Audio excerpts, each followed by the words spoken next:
Pagsimula muli ay isang tagumpay na.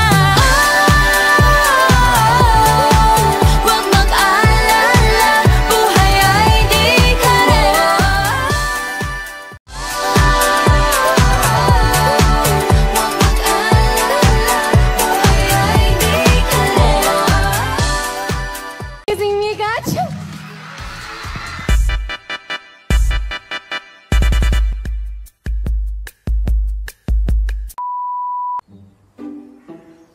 Uy, hanapan niyo ako ng Itsy ticket 3. Manonood kami ni Ate Maloy tapos sa pang-friend namin. Hanapan niyo ako ticket, bayaran ko na lang.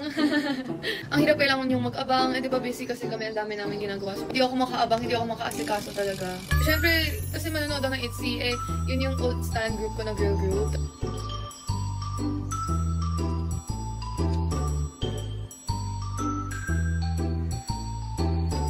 I'll be a fan